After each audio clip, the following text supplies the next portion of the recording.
it going, everyone? I'm out here at Mormon Lake, which is near Flagstaff and Sedona, I believe, about a half hour away. Anyways, Hooptie Cross was this weekend. I've only seen it on Instagram. I've never been to an event. Hooptie Cross, if you don't know, the same people that put on Gambler 500. So if you've seen that on Instagram or on YouTube, it's the same people, except this is basically think of it as an autocross, except, you know, in dirt and sand and a little bit of rock. And the other difference is these typically are not $500,000 builds, $80,000 builds. These are like $500, you know, give or take a little bit more than that. But basically, I think how Lemon started, you know, like real cheap way of racing, and then obviously, you know, Lemon's kind of, you know, just the safety stuff of that is like super expensive. But anyways, I don't want to get too far into that. However, these cars are, yeah, your, you know, $500, $800, $1,000 cars that you just go out there in the desert and just romp. I actually tried to get a car to run Hooptie Cross, and I had a few of them that, like, I was texting the guy, hey, want to come look at it? Okay, cool, blah blah blah.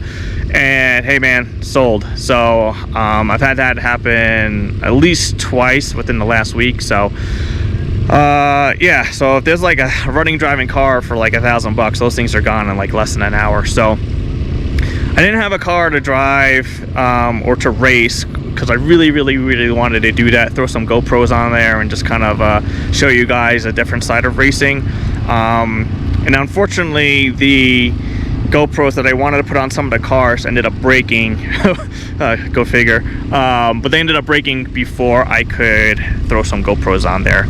But I did get a lot of video of the course. I kind of like cut it down, mainly because the course was so large. It was hard to get everything in one lens. So you'll see when you watch the video, I just kind of have it in different portions.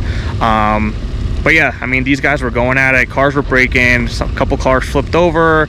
It was actually in association with some UTV event that was going on this weekend. So you can't really see that much behind me because a lot of people are already gone. But you could see basically the campground that it took place. And, you know, this thing was filled earlier, so I think it started at 1. This runs from 1 to 7 p.m. Arizona time. So when I got here right around 1. The place was, you know, packed with UTVs. As far as the Hooptie Cross goes, as far as entries, I think it was somewhere, I don't know, 10 to 12. Don't quote me on that, but it wasn't as many cars as I was really hoping for. I was kind of watching the entry list as, you know, coming up to this event, hoping that it was going to grow and grow and grow. But it really didn't. But this is also the first event they've had here in Arizona, so they know that expectations are going to be, you know, on the low side. But they're hoping with word of mouth.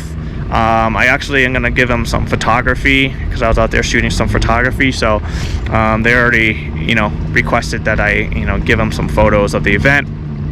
So I'm going to do that. But yeah, overall, like, I had a blast. Tons of dust, as you would expect with dirt. But yeah, a little windy. But the temperatures were, since we're so far up north compared to where I live in Phoenix, I don't know, I would say mid-70s during the day if I had to guess. I never looked. But anyways, enough of me rambling, because I know you guys don't care about me talking. You guys just want to see the cars out on the course. So yeah, so yeah, next time you have one near your area, I definitely recommend you guys, you know, getting a beater car if you don't already have one. You know, throwing some off-road tires on there, maybe do a little suspension lift. But yeah, everyone I talked to had a time in their life and had a blast, and they'll be back for more. So hope you guys enjoyed this video. If you haven't already, subscribe, like, comment, all that good stuff, and I'll see you guys at the next video. Peace.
SHASKI92, and we're looking at my 2010 Crown Vic today.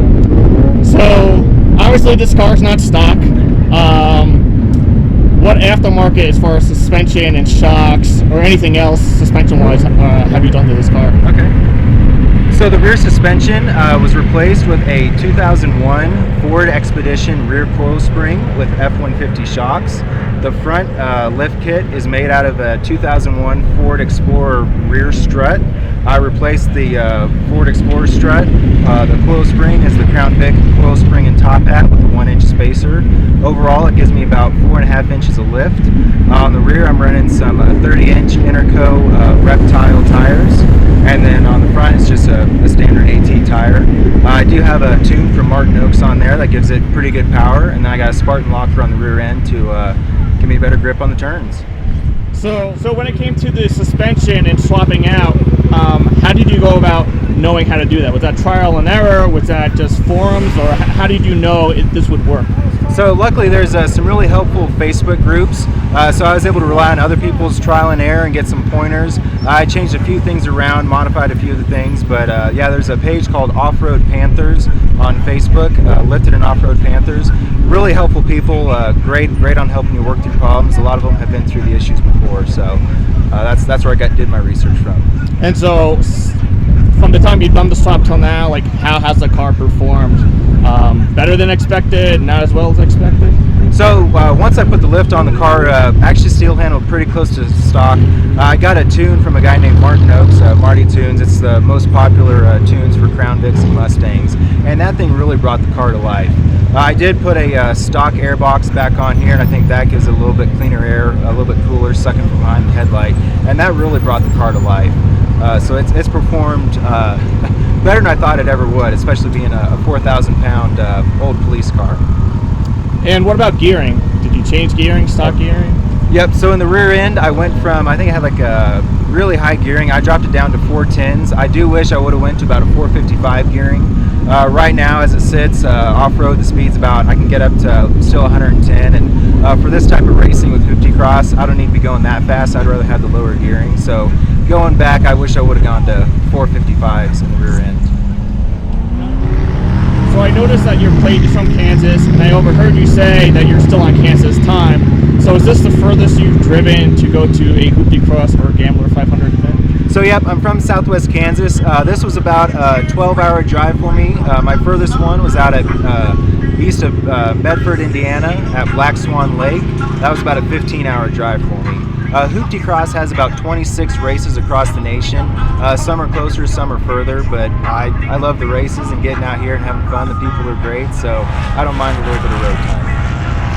And like a lot of these grassroots, you know, they start like, you know, low income, anyone can come out there doing it, which is exactly what this is. But do you fear that it's just going to get more popular and people are going to put more and more money into their vehicles, and next thing you know, you're kind of priced out of something like that? So, or is there a plan to keep it, you know, as economical as possible? So that's the great thing about this, and I don't know if they had the forethought at the beginning, but so it's separated into classes. There's 2-wheel drive, 4-wheel drive, what they call hater class, and then they call it super soft. They have some fun with the names. So yeah, I mean, 2-wheel drive, it's, you know, kind of cheaper cars. 4-wheel drive, very similar. Then, you know, if you do, you know, a lot of mods, you put an off-road suspension, you know, swap out to a bigger engine, turbo, stuff like that, then they'll bump you up to the more competitive classes, I guess I should say. So, you know, you can have guys that show up in a $300 Honda Civic, or, you know, a $30,000 trophy truck, and they'll be put in classes accordingly to keep it competitive. Sweet. Well, I appreciate you giving me some time. I'm definitely going to throw some GoPros on there and watch this thing around the course. And I hope you guys, you know, have fun out here, and hopefully you guys come back to Arizona, because I'd love to be a participant myself.